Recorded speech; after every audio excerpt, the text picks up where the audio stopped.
अस्सलामु अलैकुम वरहमतुल्लाहि वबरकातुहू। अल्हम्दुलिल्लाहि कफ़ा व सलामुन अला इबादिहि अल्लज़ीना इस्तफ़ा अम्मा बाद।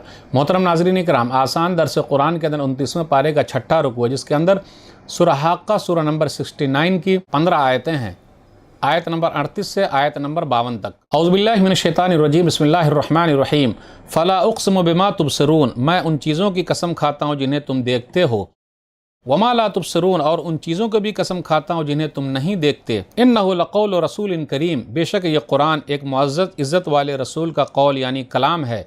वमा हुआ बिक़ौलि शाइर क़लीलन मा तुमिनून, और ये किसी शायर का कौल कलाम नहीं है, तुम बहुत ही कम ईमान लाते हो। वला बिक़ौलि काहिन क़लीलन मा तज़क्करून, और न ये किसी काहिन ज्योतिषी हाथ देखने वाले का कौल कलाम है, तुम बहुत ही कम नसीहत हासिल करते हो। तंज़ीलुम मिन रब्बिल आलमीन, यह कुरान तो रब्बुल आलमीन सारे जहान के पालने वाले की तरफ से उतारा हुआ है। वलौ तक़व्वला अलैना बाज़ल अक़ावील, और अगर मेरे नबी सल्लल्लाहु अलैहि वसल्लम कुछ बातें गढ़ कर बना कर मेरी तरफ मंसूब कर देते, अपनी बात को हमारी बात कहते, लअख़ज़ना मिन्हु बिल यमीन, तो ज़रूर हम उनका दायां हाथ पकड़ लेते। सुम्मा लक़ताना मिन्हुल वतीन, फिर हम ज़रूर उनकी शह रगे जान को काट देते। फ़मा मिनकुम मिन अहदिन अन्हु हाजिज़ीन, फिर तुम में से कोई भी हमें रोकने वाला ना होता।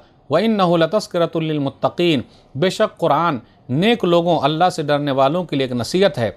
व इन्ना लनअलमु अन्न मिनकुम मुकज़्ज़िबीन, और हम खूब अच्छी तरीके से जानते हैं कि तुम में से कुछ लोग उसे झुटलाने वाले हैं। व इन्नहु लहसरतुन अलल काफिरीन, और बेशक ये कुरान का झुटलाना काफिरों के लिए क़यामत के दिन बाइसे हसरत है, अफसोस का ज़रिया है। व इन्नहु लहक़्क़ुल यक़ीन, और बेशक यही बात पूरी तरीके से हक सच है। फसब्बिह बिस्मि रब्बिकल अज़ीम, ऐ नबी सल्लल्लाहु अलैहि वसल्लम, आप अपने अज़मत वाले रब के नाम तस्बीह यानी पाकी बयान करते रहिए। नाज़रीन इकराम, आसान दर्स कुरान के अंदर 29वें पारे का छठा रुकू है, जिसके अंदर सूरह हाक़्क़ा सूरह नंबर 69 की 15 आयतें हैं।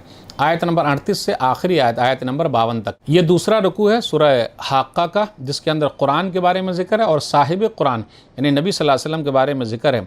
अल्लाह ने कसम खाई जो तुम देख रहे हो। अल्लाह जिसकी चाहे कसम खा ले अपने मखलूक में से, लेकिन हम और आप सिर्फ अल्लाह की कसम खाएं। फिर आगे का किसी शायर का कलाम नहीं है, फिर आगे का काहिन ज्योतिषी का कलाम नहीं है। तंज़ीलुम मिन रब्बिल आलमीन, यह रब्बुल आलमीन की तरफ से उतारा गया है। उसके बाद नबी सल्लल्लाहु अलैहि वसल्लम के बारे में आयत नंबर 44 से 47 के दरमियान, वलौ तक़व्वला अलैना बाज़ल अक़ावील, अगर वो हम पर कोई बात गढ़ लेते, लअख़ज़ना मिन्हु बिल यमीन, तो हम दायां हाथ पकड़ लेते। सुम्मा लक़ताना मिन्हुल वतीन, शह रग काट देते। अब आप ही बताइए, अगर ये कुरान अल्लाह के अलावा किसी और की तरफ से होता, जैसा कि लोगों का कहना है कि नबी सल्लल्लाहु अलैहि वसल्लम ने गढ़ लिया, तो क्या कोई आदमी अपने बारे में ये जिक्र करेगा कि हम शह रग काट देते? ऐसा नहीं होगा। अगर गैरुल्लाह की तरफ से होता, अल्लाह के अलावा किसी और की तरफ से होता, तो कोई अपने बारे में हलाकत व बर्बादी के बारे में, मारने के बारे में जिक्र नहीं करता, बल्कि अपनी तारीफ़ करता। तो इससे ये पता चला कि अल्लाह की तरफ से है, इसलिए अल्लाह ताला ने नबी सल्लल्लाहु अलैहि वसल्लम को हलाक नहीं किया, बर्बाद नहीं किया। फ़मा मिनकुम मिन अहदिन अन्हु हाजिज़ीन, कौन है जो रोकने वाला? तो रसूलुल्लाह सल्लल्लाहु अलैहि वसल्लम सच्चे रसूल हैं, इसलिए कुछ नहीं हुआ उनका। लेकिन जिन लोगों ने मुखालिफत की, उनका नुकसान हुआ, दुनिया ही में उनको सज़ा मिल गई।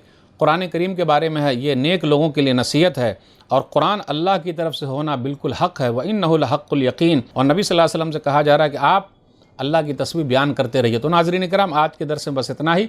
अल्लाह से दुआ है कि अल्लाह ताला हम लोग कुरान करीम को पढ़ने, पढ़ाने, समझने, समझाने, अमल करने और लोगों तक पहुँचाने की तौफ़ीक़ दे। आमीन। वस्सलामु अलैकुम वरहमतुल्लाहि वबरकातुहू।